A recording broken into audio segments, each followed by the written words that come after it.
사실은 이제 변호사님이 유퀴즈 출연한 이후에 네. 그 이제 유명한 드라마 작가님들이 연락이 좀 몇 분 오셨대요. 그래서 네. 인터뷰 좀 하자. 그러니까 에피소드를 조금 좀 얻을 수 있겠느냐. 뭐 예를 들어. 왜냐면 그때 진짜 에피소드 재미난 기가 거 막힌 게 많았잖아요. 만약에 결혼식장에서 이제 신부 입장하기 전에 에? 이제 신부 대기실에 이렇게 계셨는데 근데요? 어느 날 옆집을 가는데 남편이 옆집 비밀번호를 이거 뭐? 야 이거 뭐야? 이게 진짜 드라마가 아니고. 기분 탓이겠지 이러고 그런가 들어갔는데 강아지들이 갑자기 막 주인한테 대하듯 와 이거 소름 돋는다. 그 집 옆집 얘기도 그렇고. 강아지가. 네, 와, 그 얘기 이건 진짜 소름 돋잖아. 그러니까 이런 이야기들이 그러니까 이걸 보시고 작가님들이 좀 전화를 했는데 노크를 하신 거구나. 그때 이제 그 변호사님이 그 얘기를 하셨대요. 그렇게 이제 컨택이 오니까 아니에요. 제가 직접 쓸 거예요. 라고. 네 맞습니다. 이제 드라마 작가님들도 연락이 오셨고 법률 자문이라든지 그쵸, 그쵸, 그쵸. 연락이 많이 오셨는데 이거는 사실 사건을 직접 해본 사람이 쓰지 않고서는 전달이 잘 안 될 것 같다라는 생각도 많이 했었던 것 같습니다. 이건 그래도 내가 잘 할 수 있을 것 같다. 내가 해야 좀 더 재미있을 수 있을 것 같다라고 생각했던 것 같아요. 이게 부부 동반으로 캠핑 갔다가 일어난 일. 그 에피소드가 좀 있었죠. 2부에 나오는데 맞아요. 이제 뭐 부부 동반, 이제 아이들 학부모 모임, 아이들을 키우다 보면 같이 공동육아를 맞아요. 많이 하니까 하죠. 같이 놀러 가는데 캠핑을 가서 아이들끼리도 친하고 한데 뭐 새벽에 화장실을 가려고 깨서 봤는데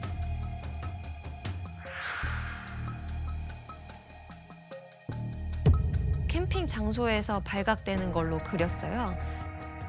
2부 에피소드가 나가고 나서 또 댓글을 보니까 세상에 이런 일이 어딨냐. 그러니까.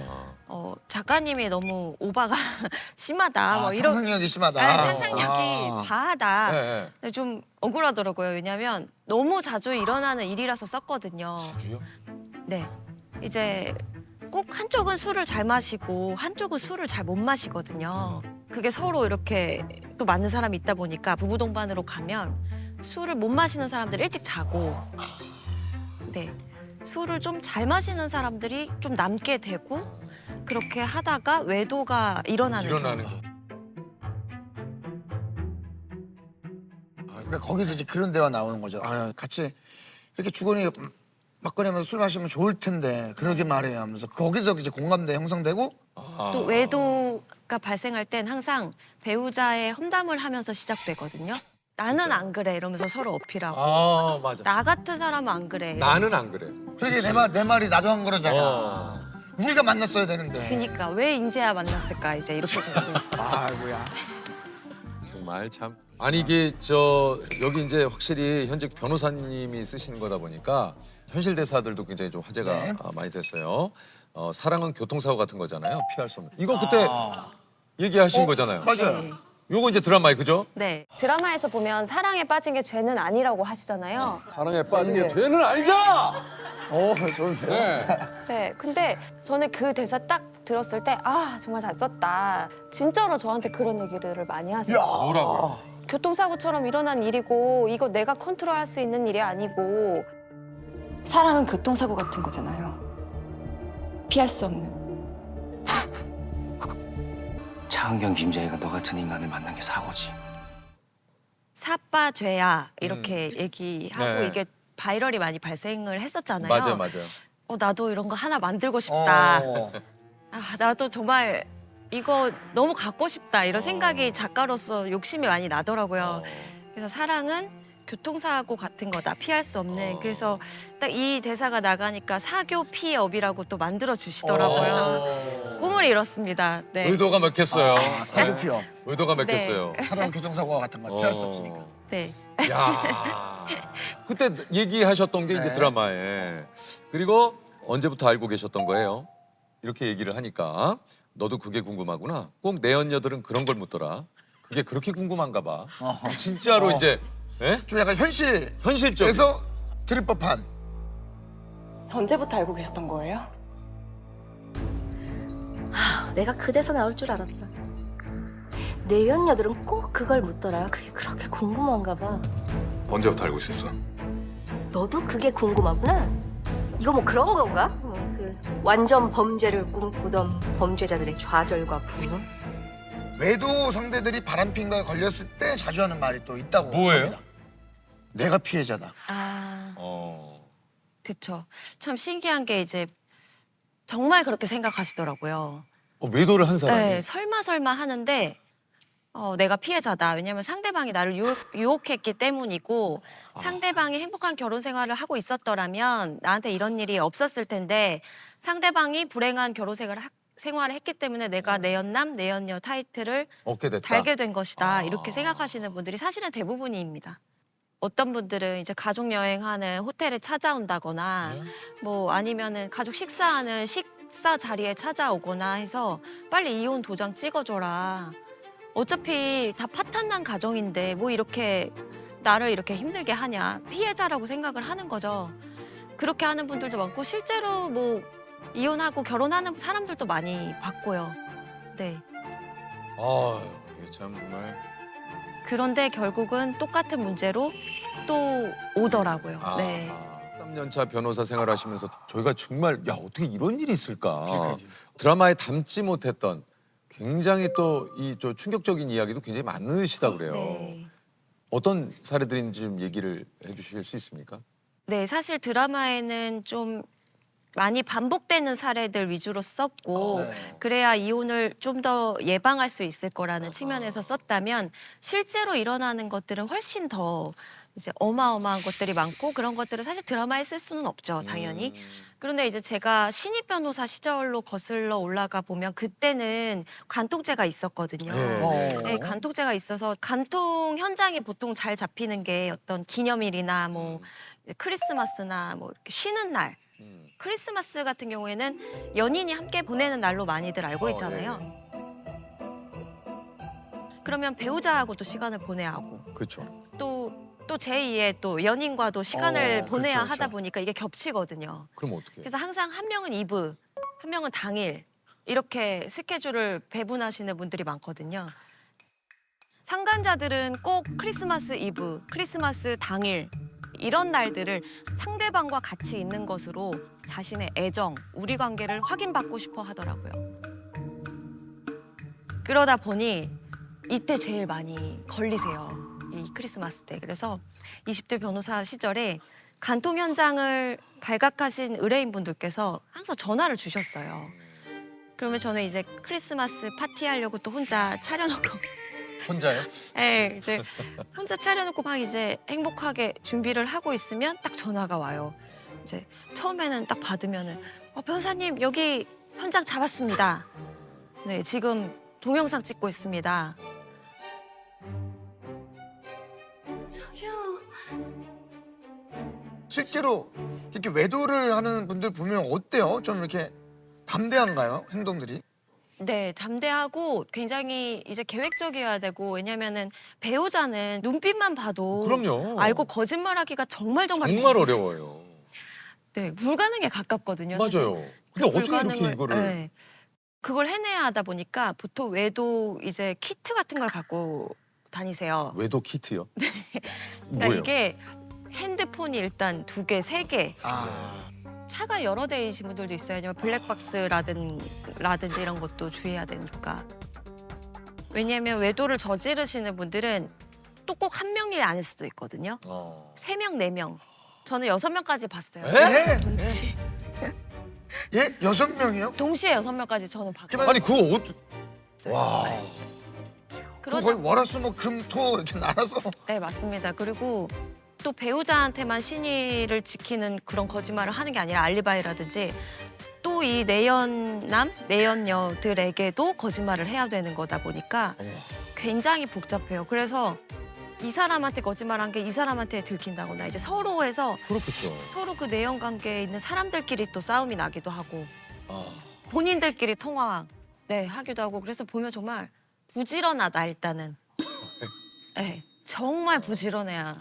이게 아니 진짜 부지런해야 될 것 같아요. 외도하시는 분들의 특징이 부지런해요. 정말 부지런해. 그럼 아침에 안 그러면 못해. 못 만나요, 못 만나. 아침에도 일찍 나가실 거 아니에요? 일찍 나가시고 늦게 들어오고 잠만 자고 바로 나가고 밖에서 또 옷도 갈아입고 휴일도 또 없고. 휴일도 없고 휴일도 없고. 휴가도 없고. 크리스마스도 여러 명이랑 보내야 하고 저만 막 비용도 많이 들 텐데. 그러면- 비용도 정말 많이 그러면 크리스마스를 한 12월 초부터 보내야 되네. 들었어요. 야, 이게 웃을 일이 아닌데 참 정말 참 어떤 분인지 참 진짜 이게 이제 시대가 변하고 이제 세대가 또 이렇게 변하면서 이게 철저하게 이제 엑셀로 아 가사 문서화해서. 다 문서화 해가지고 예. 요즘은 어떤 사례들이 또 좀 있습니까? 아무래도 과거에 비해서는 좀 더 네 거 내 거가 더 아하, 그쵸. 이제 더 크고 또 젊은 분들 같은 경우에는 아예 결혼할 때부터 이제 반반 결혼이라고 해서 반반 내고 결혼하고 생활비 각출하고 이혼할 그러니까. 때도 어떻게 할지 정해놓고 맞아요. 이런 경우가 굉장히 많거든요. 그래서 아이가 태어나도 외식은 반반, 개인적으로 뭐 혼자 먹는 거는 각자 이렇게 하는 경우가 정말 많거든요. 아, 그러다 보니까 엑셀 파일이 나올 수밖에 없죠. 왜냐하면 이걸 정리해두지 않으면 그렇죠. 서로 분쟁이 발생할 수 있으니까 엑셀로 항상 정리를 하면서 혼인 생활 하시는 분들 있고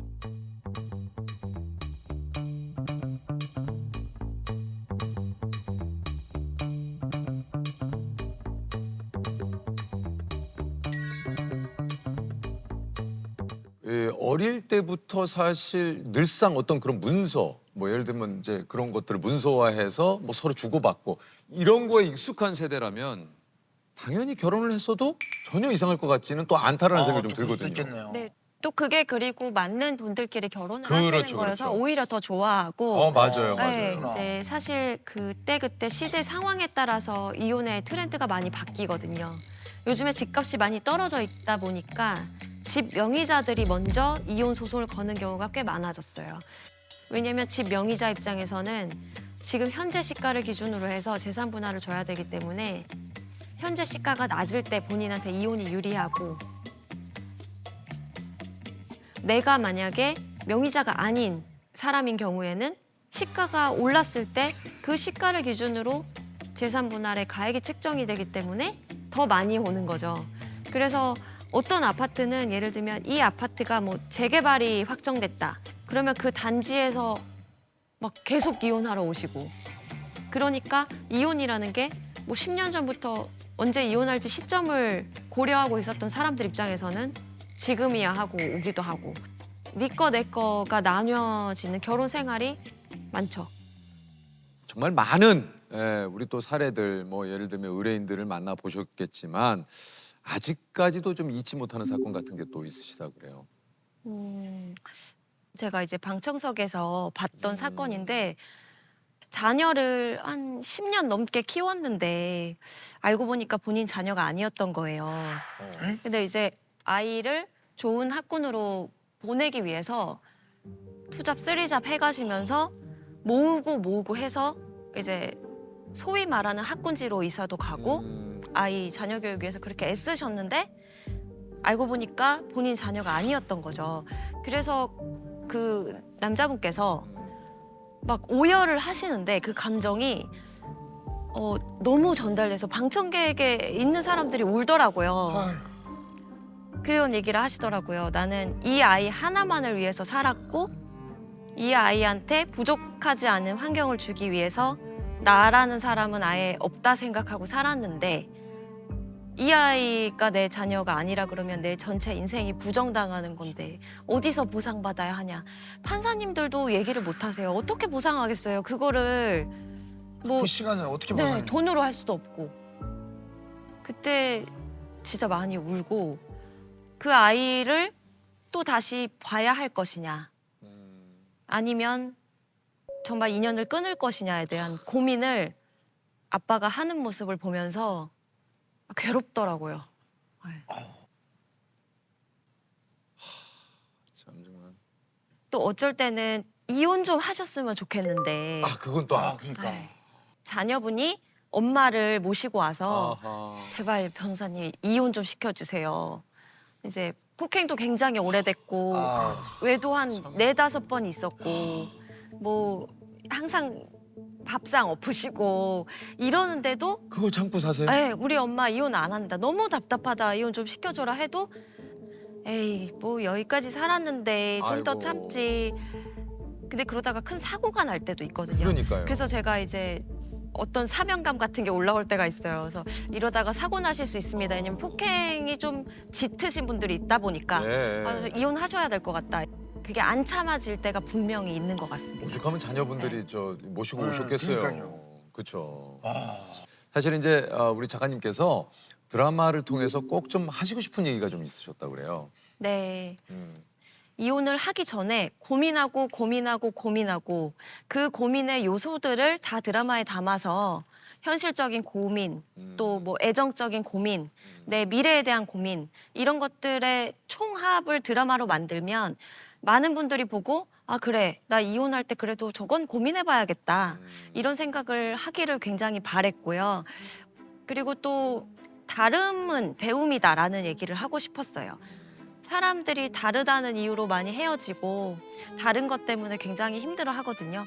근데 그거를 한번 뛰어넘고 나면 새로운 세상이 펼쳐지기도 하고 정말 고민 끝에 하는 이혼은 응원받아야 마땅하지만 고민을 계속 하셔야 한다. 아, 보고 또 봐야 된다. 이런 얘기는 꼭 하고 싶었습니다. 다름은 배움이다.